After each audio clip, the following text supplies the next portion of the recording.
안녕하세요. 승리한상 가족 여러분, 그리고 강성성경연구원 여러분, 오늘은 소요리 문답 가정예배 22번째 시간으로 예수 그리스도의 낮아지심에 대해서 살펴보도록 하겠습니다. 오늘 소요리 문답은 27번째 질문입니다. 예수 그리스도의 낮아지심은 무엇을 말합니까? 입니다. 그거에 대한 대답은 예수 그리스도의 낮아지심은 그가 강생하시되 비천한 주위에서 나신 것과 율법 아래 복종하신 것과 금생의 여러 가지 비참함에 있는 것과 하나님의 진노 아래 있고 십자가에서 죽음의 저주를 받고 묻히셔서 얼마 동안 죽음의 권세 아래 거하신 것을 말합니다. 입니다. 자, 우리가 이곳에서 한번 봅시다. 그가 강생하시되 육체를 입고 오셨다는 거예요. 참 인간으로 오셨다는 거예요. 근데 그 인간으로 오심이 높은 지위에서 오신 것이 아니라 비참한 지위로 나셨어요. 구유에서 태어나시고 일반 사람들보다 더 어려운 상황 속에서 이 땅에 오셨어요. 그것은 단순히 육체적으로만 얘기한 것이 아니에요. 율법 아래 복종하신 것을 얘기해요. 우리가 그래서 여러 번 얘기했던 것이 율법 아래 복종하셨다는 것은 율법의 모든 의에 복종하셨다는 거예요. 동시에 이것은 무엇을 얘기해요? 율법의 모든 의를 이루신 예수님을 얘기해요. 그런데 그것을 가지고 오히려 율법을 이룬 자는 하나님의 축복의 대상이 되고 하나님의 복의 대상이 되는데 어때요? 오히려 금생의 여러 가지 비참함에 있는 삶을 살았어요. 예수님이 율법을 잘 지킨다고 이 율법 사회인 이스라엘 사회에서 존경을 받거나 높임을 받지 못했어요. 오히려 자기의 뜻대로 하나님의 것을 해석하는 사람들은 오히려 예수님께서 율법을 폐하셨다고 얘기하고 율법을 어겼다라고 얘기했어요. 그래서 예수님은 그가 가졌던 그 영광과 그가 받아야 될 존경을 하나도 받지 못하셨어요. 하나님으로서도 받지 못했고 인간의 삶 안에서도 받지 못했어요. 그리고 더 나아가 어떻게 했어요? 하나님의 진노 아래 있게 되었어요. 인간에게만 못 받은 것이 아니라 누구에게도 못 받았어요? 하나님에게도 못 받았어요. 오히려 진노의 대상이 되셨어요. 그래서 십자가의 죽음의 저주를 받고 모든 저주를 다 감당하셨어요. 그리고 묻히셨습니다. 죽음이라는 것은 정말 가장 이 죽음의 권세까지 순복하는 이런 예수님의 모습을 보여주고 있어요. 그리고 얼마 동안 죽음의 권세 아래 거하신 것을 말합니다. 그래서 예수님의 낮아지심은 완전한 낮아지심이에요. 근데 이 낮아지심의 뜻이 뭐였어요? 바로 하나님의 구원의 역사를 이루기, 구속사를 이루시기란 하나님의 뜻에 순종하신 거였고 이것은 죽기까지 순종하셨던 거라는 거예요. 즉 죄악의 세력에게까지 자기 몸을 내어주신 바 되었고 자기를 죽임으로 그 낮아짐을 우리에게 보여주셨어요. 우리는 지금 예수님의 낮아지심을 보게 되었습니다. 자, 미리 찾아볼 말씀. 이 7가지 번호에 대한 성경적인 레퍼런스가 바로 다음과 같습니다. 첫 번째 부분, 강생하신데 비천한 지에 나신 것이 바로 누가복음 2장 7절, 그리고 율법 아래 복종하신 것이 갈라디아서 4장 4절, 금생의 여러 가지 비참함에 있는 것이 이사야서 53장 3절, 하나님의 진노 아래 있는 것이 마태복음 27장 46절, 그리고 십자가의 죽음의 저주를 받으신 것이 빌립보서 2장 8절과 갈라디아서 3장 13절, 이 부분은 우리가 오늘 암송과 가장 중요한 내용으로 보고 있습니다. 그리고 얼마 동안 죽음의 권세 아래 거하신 것, 묻히셔서 얼마 동안 죽음의 권세 거하신 것이 고린도전서 15장 4절과 마태복음 12장 40절입니다. 이 중에 우리가 암송으로 뽑은 것이 바로 빌립보서 2장 8절입니다. 사람의 모양으로 나타나사 자기를 낮추시고 죽기까지 복종하셨으니 곧 십자가에 죽으심이라. 자, 그렇다면 오늘 본문 말씀을 보기 전에 지난주 말씀을 보고 우리가 지난주 말씀의 요약을 잠깐 살펴본 다음에 오늘 본문 말씀으로 들어가도록 하겠습니다. 우리는 지난주 예수님이 왕되심은 죄의 종 되었던 우리를 해방하셔서 기쁨으로 순종하게 하신 것이고 우리를 통치하시고 보호하시며 그리스도의 복음을 전하는 의의 직분을 감당하게 하심을 배웠습니다. 오늘 말씀은 이 모든 것을 이루신 예수님의 낮아지심에 대해서 배우고자 합니다. 예수님은 선지자, 제사장 그리고 왕으로 오셨지만 이 직분을 감당하기 위해 높은 자리를 차지하신 것이 아니라 죽기까지 낮아지는 길을 가셨습니다. 이는 하나님이 정하신 구속의 방법이요 천에 낮아지셔서 우리의 모든 연약함을 경험하셔서 우리를 동정하실 수 있는 삶을 사신 것입니다. 히브리서 4장 15절 보면 우리에게 있는 대제사장은 우리의 연약함을 동정하지 못하시리가 아니요 모든 일에 우리와 똑같이 시험을 받으신 이로되 죄는 없으시니라 라고 기록되어 있습니다.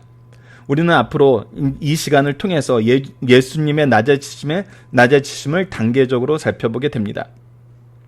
자, 봅시다. 첫 번째 부분은 인간의 모습으로 오심, 즉 인성을 입고 오신 예수님이에요.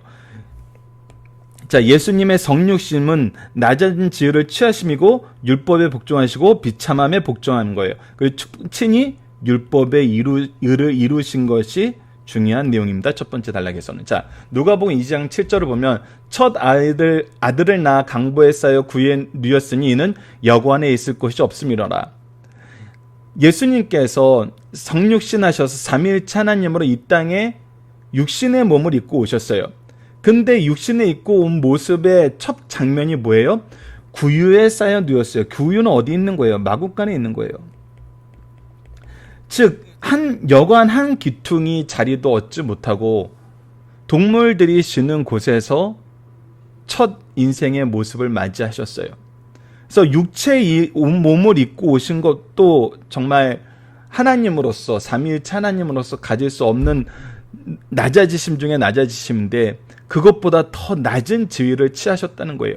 예수님이 이 땅에 오심은 높은 지위에서 다스리기 위한 것이 아니었습니다. 강보에 쌓여 구에 누이신 것처럼 낮은 지위를 취하셔서 오셨습니다. 성육신도 참신이신 예수님의 낮아지심인데 인간들 중에서도 낮고 낮은 지위로 오셨다는 것입니다.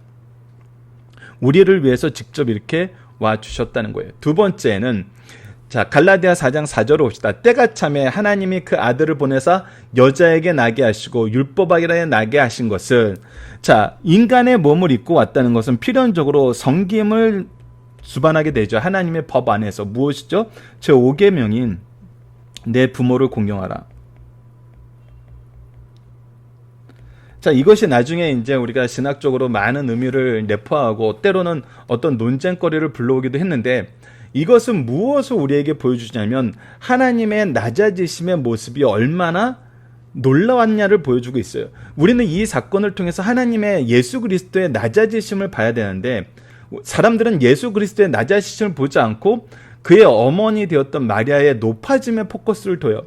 예수님은 좀 낮아지심을 보여주고 있는데 거기서 조금이라도 높을 수 있는 방법을 본다는 것은 우리가 성경을 하나님께서 우리에게 이끄신 대로 보는 것이 아니죠. 그래서 이것을 우리가 먼저 봐야 돼요. 예수님께서 육체의 몸을 입고 오셨다는 것은 그 낮아지심이 얼마나 놀라운 거였고, 이 낮아지심의 근본적인 그 내용은 바로 하나님께서 우리에게 주신 말씀에 근거하여서 그 낮아지심이 지정되었다는 거예요. 그리고 예수님은 이 모든 율법의 의를 이루시면서 낮아지셨다는 거예요. 그래서 율법에 복종하셨다는 거예요. 예수님이 인간으로 오신 율법을 만드신 분이 통치하러 오심이 아니어 스스로 이 법에 복종하기 위해서 오신 거예요. 예, 제5계명이 그 대표적인 내용을 보여요. 태어나심과 동시에 이 율법에 복종하는 삶을 사시는 거예요. 그것이 하나님의 정하신 방법이었어요. 그리고 예수님께서는 모든 의를 이루셨어요. 모든 율법을 만족시키셨어요. 위에서 소개된 히브리서 4장 15절 말씀처럼 율법의 모든 시험을 당하시되 이 법을 모두 성취하셨습니다. 그래서 예수님이 이 율법의 모든 의를 이루시기 때문에 우리를 위해서, 우리를 대신하여 신원해 주실 수 있는 분이라고 얘기했던 히브리서 4장 15절 말씀이 우리가 이해가 되는 거잖아요. 인간은 감당하지 못할 율법의 의를 이루셔서 죄가 없으신 분으로 우리가 이 의를 이룬 것이 얼마나 힘들고 어떻게 해야 이룰 수 있는지를 우리를 가르치시고 기르시고 인도하시고 위로해 주시는 분이라는 거예요. 누가? 바로 예수 그리스도께서. 자, 이사야서 53장 3절을 봅시다. 이 율법의 모든 의를 이루면 이스라엘 사회는 율법을 따르는 사회였어요. 그렇기 때문에 영광의 자리에 가는 게 당연해요. 바리새인과 서기관들이 그런 영광의 자리에 있던 사람들이에요. 그들이 아는 조그만 지식 때문에, 그들의 행위 때문이 아니라, 행위에 대해서는 예수님께 지적받아야 될 분이 너무나 많았죠.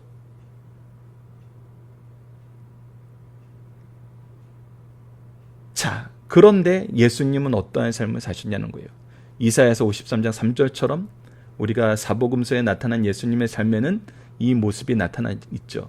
그는 멸시를 받아 사람에게 버림받았으며 강고를 많이 겪었으며 질고를 아는 자라. 자, 멸시를 받고 버림을 받고 강고를 많이 겪고 질고를 아는 자라. 마치 사람들이 그에게 얼굴을 가리는 것 같이 멸시를 당하였고 우리도 그를 귀히 여기지 아니하였도다.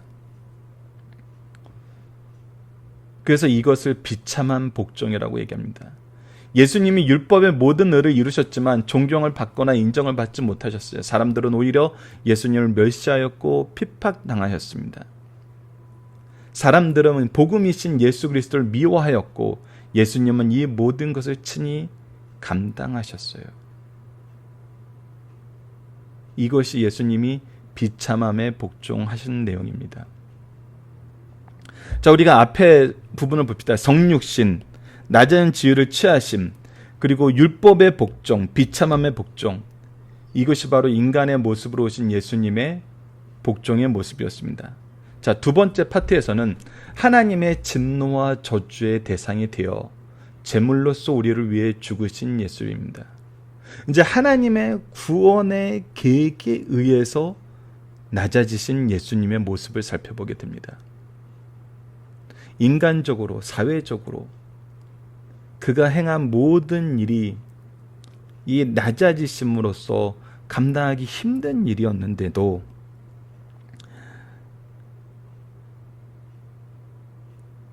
하나님만 예수님 편에 서주고 하나님만 예수님의 뜻을 받들어 살게 하여 주셨더라면 얼마나 좋았을까요? 그런데 처음부터 하나님은 무슨 계획 안에서 예수 그리스도를 이 땅에 보내시기로 작정하셨냐면 하나님의 진노와 저주의 대상이 되어서 우리를 위해 죽으실 단번에 드린 영원한 제물로서 이 땅에 예수님을 보내셨다는 거예요. 자, 마태복음 27장 46절을 봅시다. 제9시쯤에 예수께서 크게 소리를 이르시되 엘리 엘리 라마 사박다리 하시니 이는 곧 나의 하나님 나의 하나님 어찌하여 나를 버리셨나이까 하는 뜻이라. 예수님은 하나님의 진노의 대상이 되었습니다. 예수님은 앞에서 살펴본 것처럼 어떤 죄도 없으십니다. 그러나 하나님이 인간을 대신하여 진노의 대상이 되게 하실 때 이것에 복종하셨습니다. 예수님은 하나님의 진노의 대상들이 받을 그 진노를 대신하여 친히 감당하신 것입니다. 자, 두 번째는 하나님의 저주의 대상이 되었습니다. 진노의 대상이 된 것뿐만 아니라 저주의 대상이 되었습니다. 빌립보서 2장 8절을 봅시다. 사람의 모양으로 나타나사 자기를 낮추시고 죽기까지 복종하셨으니 곧 십자가에 죽으심이라.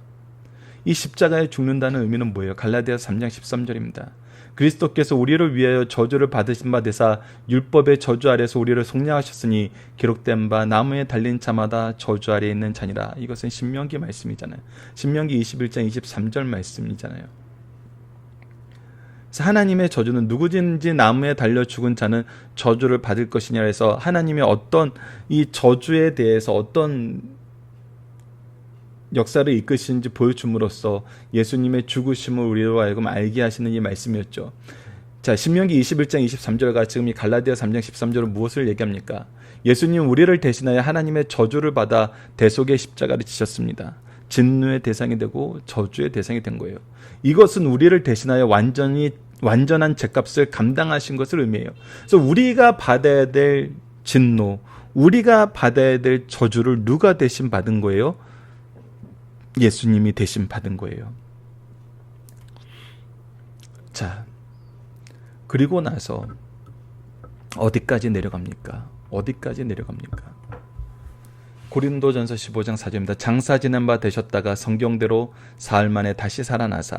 중요한 것은 오늘 본문만에서는 장사 지낸 바 되었다는 겁니다. 마태복음 12장 40절을 보면 요나가 밤낮 사흘 동안 큰 물고기 뱃속에 있었던 것 같이 인자도 밤낮 동안 땅 속에 있으리라. 그러면서 실제로 육체의 죽으심. 죽음의 권세에도 복종을 하셨어요.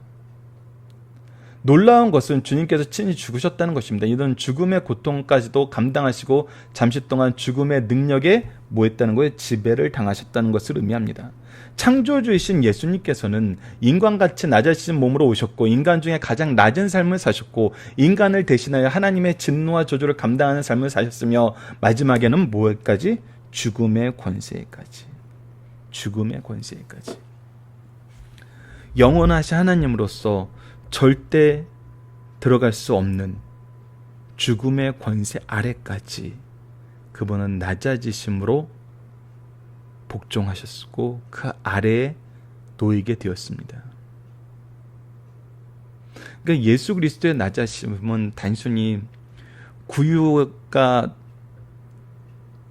최고의 모습을 보여주는 것이 아니에요.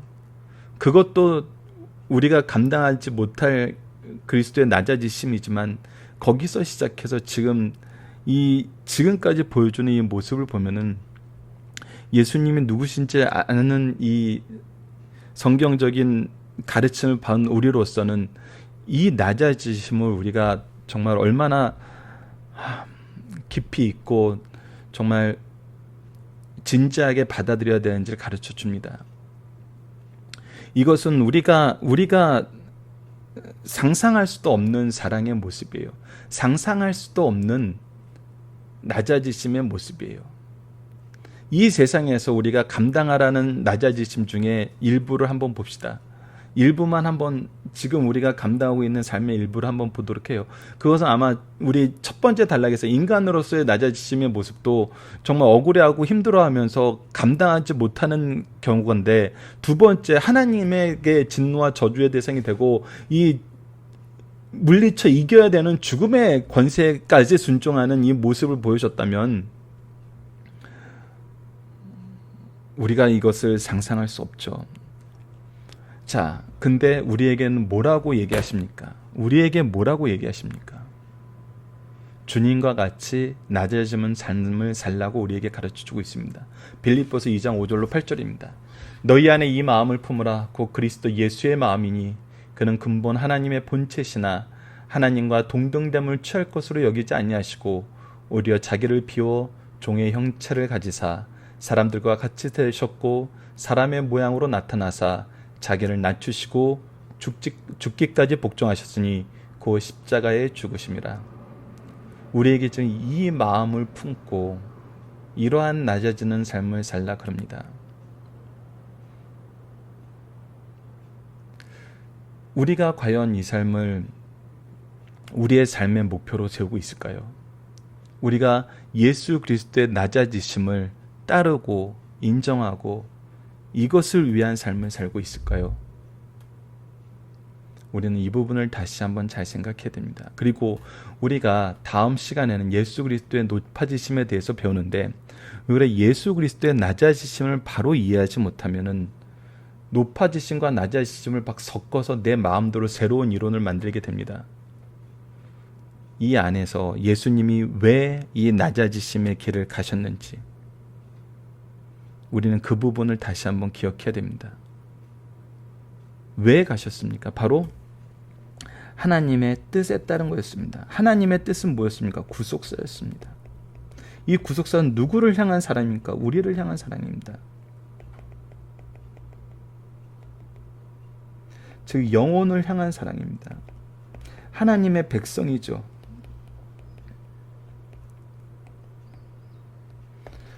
우리는 낮아지심의 핵심적인 내용이 무엇인지를 분명히 알아야 됩니다. 하나님의 뜻이었고 그건 구속사였고 이 구속사는 우리를 향한 사랑이었고 이것 하나님의 백성됨의 확장이었습니다. 이것이 중심이 아닌 낮아지심은 가식과 위선이 될 수 있고 이것이 중심이 된 낮아짐을 이해하지 못하면은 우리가 이것이 중심이고 이것을 이루시는 하나님께서 예수 그리스도를 높이심을 또 이해하지 못하고 우리가 받을 영광도 이해하지 못합니다.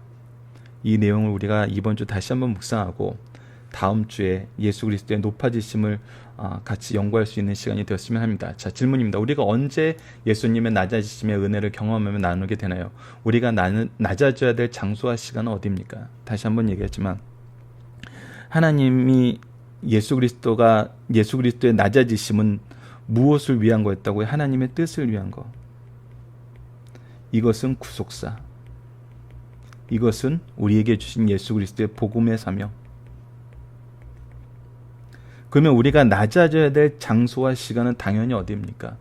바로 우리가 복음을 가지고 만나는 시간과 장소.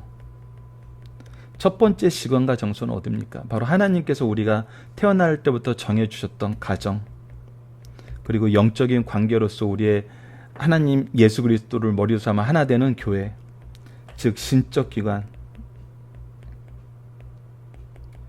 이것이 바로 첫 번째 장소와 시간이 되죠. 신적 기관의 장소와 시간은 언제입니까? 시간은 언제입니까? 바로 예배 시간. 그러니까 예배가 중심이 될 수밖에 없어요. 그리스도인의 삶은.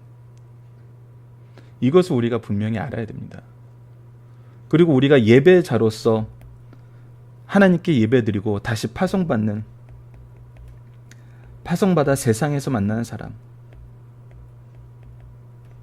복음을 위해 만난 사람, 그러니까 복음을 들고 만나야 되는 사람들, 그때가 우리가 낮아져야 될 곳이란 거예요. 그때가 우리가 낮아져야 될 곳입니다.